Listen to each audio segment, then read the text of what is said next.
all ready to go. One of my favorite tricks for our emergency food storage. Hey guys, it's Jera with Wicked Prepared. Today I'm going to be putting together another emergency meal kit. The meal I'm making today is a cheesy chicken broccoli rice dish, just like the one that my grandma used to make when I was a little girl that I loved so much. These shelf-stable meals in a bag are wonderful to have on hand for so many types of emergencies. If you're sheltering in place in your home and you aren't able to get to the store, or maybe the stores just aren't getting the products on the shelves for whatever reason, you'll still have everything you need to prepare a meal for your family. They're perfect for when the power goes out, because when the power goes out, you don't want to open your fridge or your freezer. I know when our power went out recently, we assumed it wouldn't be for very long, so it probably wasn't going to be worth the hassle to start the gas generator. And just in case this did turn out to be a longer term situation, we wanted to save our fuel for when we really needed it. So we decided to monitor the situation, keep an eye on the temperature in the house, and wait on the generator. And as it turns out, we were right. The power came back on in 5 or 6 hours. But in the meantime, it sure was nice to have these shelf-stable meal bags to choose from. Just pick one off the shelf, get out our butane burner, and be able to have a good hot meal without having to open the fridge or stumble around with a flashlight gathering ingredients, because everything we needed was all together in one place. In fact, if you're just getting started building your food storage and you don't really know where to start, I often recommend that folks start out by making menus of shelf-stable meals and building out 3 days worth of meals, and then a week, then 2 weeks, and so on and so forth.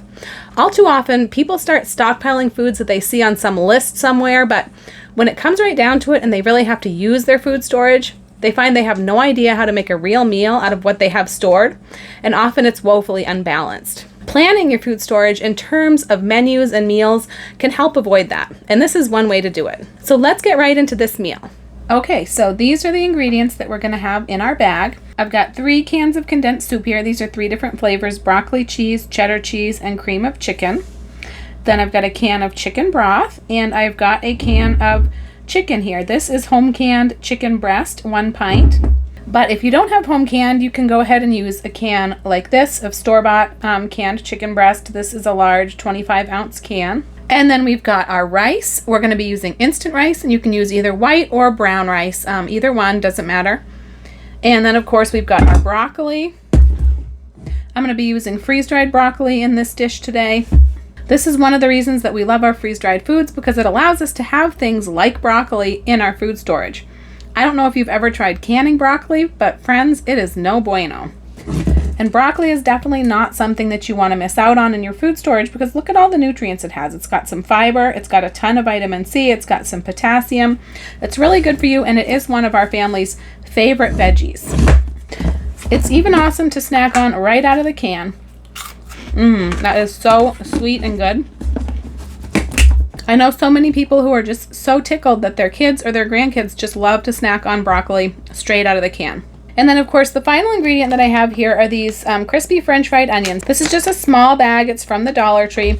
This is just going to be a topping on our dish. We love to use French fried onions as a topping on all kinds of casseroles. Sometimes we toast them up in the oven, sprinkle them on top of meatloaf, all sorts of different ways that we like to use this. The original recipe for this cheesy broccoli chicken rice casserole called for Ritz crackers, crushed up, and melted butter. And I just don't want to deal with putting butter in this bag meal. Of course, I guess I could use canned butter, but I'm just going to go ahead and use these French fried onions instead. You could probably do crackers without the butter. It just wouldn't be quite as good. You can do crushed up stuffing mix. I've done that on top of casseroles as well, but tonight I'm going to go with the onions. Now for the bag itself, there's all sorts of different options that you can use. I've bought these bags from Amazon in 2 different sizes. This is the larger size because this recipe has quite a few ingredients, but there's a smaller size I use when I have less ingredients to include. I found these couple of paper gift bags at Dollar Tree that could be used also. Sometimes in the past I've done these in gallon or 2-gallon just Ziploc bags. And I know some people put these together in the small sort of shoebox size plastic storage boxes. I have done that before. I love that idea because I love how nicely they stack and protect the ingredients, but at the same time I feel like that really limits what I can put inside of them and how much I can put inside of them, so I tend to stick with the bags now. A couple of these ingredients I'm going to be portioning out into a smaller amount, which is going to be the rice and the broccoli. I've decided to go with the white rice. Now, if I'm putting these away for long-term storage on my shelf, I like to use Mylar bags to seal these ingredients up in if they're not already sealed in their own can. The other thing that you could use besides Mylar bag is you could use a mason jar. A pint-sized mason jar would hold 2 cups. I'm going to be using 2 cups of rice, 2 cups of broccoli, so you could use pint-sized mason jars. I'm going to go out on a limb and say that because this is all getting mixed together, you could probably use 1 quart-sized jar and put the rice and the broccoli both together. I prefer to use Mylar bags. If you're planning on these being on your shelf more than 6 months to a year, I would use oxygen absorbers in the Mylar or the mason jar. But tonight, since I'm not going to be putting this meal away and I'm just going to be fixing it up to show you how it comes together, I'm going to use just Ziploc bags. Sometimes I do put meals like this together for camping trips or things like that when I'm just going to be putting them together just a week or 2 before they're going to be used. And so I use Ziploc bags like this at those times too. I'm going to go ahead and measure out 2 cups of rice.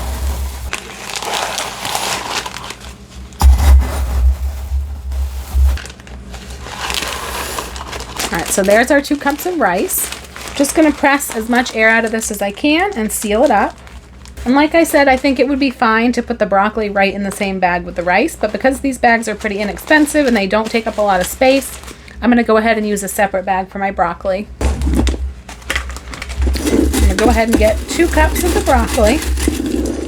I did just order a couple more cans of this because right now when I'm filming this, it's January and these are on sale for 25% off, so I did go ahead and order a couple more cans. I'll probably go ahead and put together a few more of these meals to have on the shelf because we love this meal. So I've got my 2 cups of broccoli and my 2 cups of rice. And everything else is all packaged up individually already in its own can or its own bag, so I'm going to go ahead and show you how I put these bags together. All right, so let's go ahead and get these ingredients into the bag. Now I do like these bags because you can see they do have that paper insert across the bottom, which gives them a little bit more stability when you have them on your shelf. I'm going to start with the jar of canned chicken, and next the can of chicken broth. And then we're going to do the soups. You can go ahead and stack these jars. And then I'm going to put in the onions, the French fried onions. And then I'm going to go ahead and put the rice down because it's heavier. And then I'm going to put the broccoli on top of that. And there we go. Now looking at this, I actually think I may have been able to get everything into one of the smaller bags. I'm not certain, but maybe I'll try that next time. And I do also include in every bag, I stick this on the front. This is a little card and it has the name of the dish, and these are the ingredients that are included inside, and then I've got cooking instructions on the back. So here is our bag meal all ready to go. You can see that I do have the label on this side, and that is a stick-on CD label. The card slides right down into it, and then on this side I label it with my chalkboard labels. And I like to do it that way so that no matter which way I have it on the shelf, you can read what's in the bag. And then of course the little card on the front comes out so that you can see the cooking instructions and all that. I will have links down in the description like I always do to all the different things that I use. I'll link the bags that I use. I'll link all my labels, things like that, the Mylar bags that we use. I'll have links like that down there for anybody who wants to try to do this the same way that I do, but you could do this any way that you want. Like I said, there's so many different ways that you can bag these up. There's so many different variations that you can do. So now let's see how this recipe comes together. Now the original recipe is a casserole, and I'm going to be baking it as a casserole tonight in a 9x13 dish. If you were in a situation without any power, how would you make this dish? There are ways to bake without power. If you have a gas oven, you may be able to light it, even in a power outage. But if you don't, there's other options. There are camp ovens that run on propane, and there is definitely at least one model that will hold a 9x13 pan. I'll put a link down below in the description. Another option for baking without power is using, if you're able to do it outside, if the weather is favorable, you can use a Dutch oven with some charcoal. We have a couple that we take camping, and they're definitely big enough that you could put a whole dish of this size, not this actual dish, but the dish that goes inside of it, into the Dutch oven and bake it that way. There's also things like solar ovens, but if you don't have an oven that you can use without power at all, then this could definitely be put into a big pot and done on the stove over low heat just the same. But tonight I'm going to be doing it in my 9x13 pan. I'm going to start by mixing the ingredients in a bowl. This is a little bit easier and less messy, but it's definitely not necessary. If you are in a situation when the power's out and you don't want to get a bunch of extra dishes dirty, you could mix it up directly in the pan you were going to bake it in or the pot you were going to cook it in. So I'm going to start with my jar of chicken. I'm going to open this up. I'm going to try my new jar opener and see if I can figure this out. I don't have the instructions right in front of me and I haven't tried it yet, but it's supposed to remove the lid without damaging the jar. So let's see if I can figure this out. That was pretty easy. I don't see any damage to the lid. That's awesome. I'm going to start by dumping the chicken into the pan, and I'm going to use all the liquid and broth that's collected inside the jar as well, because this is juice that came out of the chicken when it was canning. I didn't add any liquid when I canned this. And so it's just the same as if we were to put raw chunks of chicken breast into our dish. All this juice would come out into the casserole. And I am going to go ahead and use my spoon just to break this up into smaller chunks, because I want smaller pieces of chicken spread all throughout the dish rather than a few large chunks. And you can see how tender this is and how it just shreds, and just like store-bought canned chicken. So if you get a great deal on chicken breasts, canning them up is a really great way to preserve them and probably save a little bit of money, because the store-bought canned chicken has gotten pretty spendy in the last year or so. So this recipe is super simple. All we're going to do is dump in all the rest of the ingredients except for the topping, and then we're going to mix it together and get it in our pan. So I'm adding the cream of chicken soup. Next, I will do the broccoli cheese soup. Next, I'm going to do the cheddar cheese soup. Uh-oh, this one doesn't have a pop top. So check all your cans when you put this together, and make sure that you have a manual can opener, which you should always have in your emergency supplies if you don't always have one that you typically use in your kitchen. Sometimes I have put the little military can openers inside these bags because they're small and they're super inexpensive. You can get a whole set of them, drop one in each bag, and then you know you have one. 3 cans of soup might seem like a lot, but for a casserole this size, if we weren't using the 3 cans of soup, recipes would typically call for other ingredients like sour cream or mayonnaise or milk or freshly shredded cheese and things like that. And those things aren't necessarily shelf stable. We do have shelf stable shredded cheese, but in this recipe, this doesn't bother me at all. I make this even when it's not an emergency. If you want, you can choose you know, the healthier, lower sodium, lower fat versions of these soups if that's something that you're worried about. Same with the broth. You could always choose a lower sodium broth, or you could just use a water bottle, a regular size water bottle, like this size of water, if you wanted to avoid sodium altogether, but I think that it really benefits from the flavor of the broth. So next I'm adding in our can of chicken broth. And remember, that's going to provide the liquid that's going to cook our rice, because the rice is going to absorb quite a bit of liquid. So I'm just going to stir this together real quickly before I add some of the other ingredients. You could use a whisk if you really wanted to make sure you got all the lumps out, but it looks like it's getting pretty smooth to me, and it's going to continue to get stirred as we mix in the other ingredients. So the only things that I have left to add now is our rice and our broccoli. So I'm going to go ahead and add in the 2 cups of rice. And it might not look like a ton of rice, but just remember that that's going to absorb the liquid and it's going to grow. And then I'm going to add in our 2 cups of broccoli. And I'm just going to give this a mix. All right, so now that this is all mixed, I'm going to go ahead and spray my pan with nonstick spray. Once again, this is a step that could be skipped if you were in an emergency and you didn't have nonstick spray. It would be fine without it, whether it's in the pan or in a pot.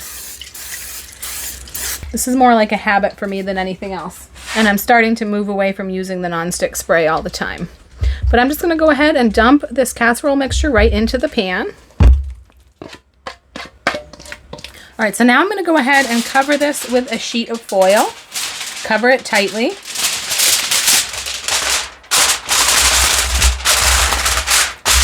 I've got my oven set to 400 degrees. If you were doing this in a pot, you would just use a lid on your pot and you would bring it up to a gentle simmer over a medium heat. So I'm going to go ahead and put this in the oven at 400 degrees. In the oven, this is supposed to go a total of an hour, and I like to stop it at 30 minutes. Give it a little bit of a stir just to move the rice around, because the rice on the edges is going to cook first. And then do the last half an hour uncovered and add the topping at the last 10 minutes or so. Now, if you were doing this in a pot, you would be stirring this more often to make sure that it didn't stick on the bottom, and so it wouldn't be something you had to worry about. Okay, so I'm just gonna lift the foil, set that aside, and I don't know if you can tell, but it is starting to get good, bubbly, and cooked around the edges especially. So I'm just gonna take my spoon and kind of, this isn't even really called for in the original recipe. I just prefer to do this just to move the edges in a little bit. Just give it a little bit of a stir so that it cooks a little bit more evenly. You can already tell that our broccoli has gotten nice and soft and the rice is absorbing all that liquid nicely. So I'm just going to spread this back out, put it back in for another 20 minutes or so without the cover, and then I'm going to add the topping. I'm going to keep an eye on this because this is cooking pretty quickly and I don't want to overcook it. All right, so it's been another 20 minutes. You can see this is looking pretty good. It's very bubbly around the edges. So the only thing left to add is the topping. I'm just going to crush up these onions so that they're smaller bits. And then I'm just going to sprinkle these over the top. This is ready to go back in the oven just for about another 10 minutes. Now, if you're doing this in a pot on the stove, you don't have to add the French fried onions at all, or you can just add them at the very end before you serve it. So I'm going to go ahead and put this back in the oven, and next time you see it, it'll be done. Okay guys, it's been only 5 additional minutes, and I think this is done. You can see that it is all bubbly. You can see that the onions are getting brown and crispy. I'm just going to let this set for 10 minutes, and then it will be ready to serve. Okay, it's been 10 minutes. It was hard waiting that 10 minutes, I tell you what. So I'm going to go ahead and serve this up.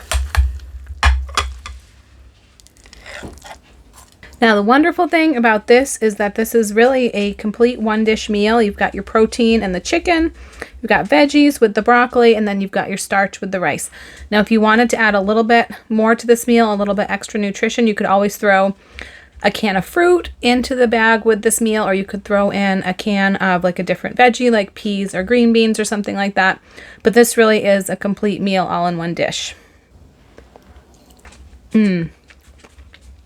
It's perfect. So there you have it, another meal in a bag emergency meal kit to add to your pantry shelf. I hope your family finds these meals as helpful as mine does. How comforting would it be for your family to have a meal like this during a stressful time? And besides emergencies, these meals are also great for just any time that you need a meal in a hurry, you don't have anything planned, or your plans fell through, maybe you forgot to thaw your meat, or you forgot to plug your crock pot in. We've all had those days, right? Maybe you need your teenagers to cook supper because you're running late or you're going out, who knows? These bag meals are also a great way to bless someone, maybe a young couple just starting out in their own home, someone who's just had a baby or an accident, a surgery, an illness, or a death in the family. Oftentimes people get inundated with prepared meals from well-meaning friends at times like these, and it can be overwhelming. So having a meal that can be put back on the shelf until it's needed is helpful. And if you have a pantry full of these, you can easily pull one into service whenever you need it. We have a playlist you can check out with some more options for meals like these, and I have tons more that I'll be adding as I'm able to get the videos done. So make sure you're subscribed to the channel. We also have a playlist of meals in a jar, which is the same concept, just a bit different execution. So check those out as well. And if you'd like to use some of these ideas to help build out your emergency food storage, I recommend making each recipe once to try it out. Make sure it's something that your family enjoys, tweak it to your taste if you need to, and then you can go ahead and make them up in bulk and make several of the same meal to have in the pantry. I don't recommend storing mass quantities of anything if you haven't tried it, whether it's a single ingredient or a complete meal, because everyone has different tastes and preferences, and just because my family likes something doesn't mean that yours will, and vice versa. Once you get started with meals like these, it can be really fun to come up with your own ideas as well. Sometimes you might be cooking a favorite dish and realize it would lend itself really well to this concept, just like the dish I made tonight, for example. I just had to make one small swap out the fresh or frozen broccoli for freeze-dried, and then change up the topping, and it was good to go. Anyhow, I want to thank you for joining me today. If you enjoyed this video and found it helpful, I would love it if you gave it a thumbs up down below. That really helps us out. It helps these videos to be seen by more people. There's also a share button down there that you can feel free to share the video with anyone that you think might like this idea on your Facebook page or in a Facebook group, things like that.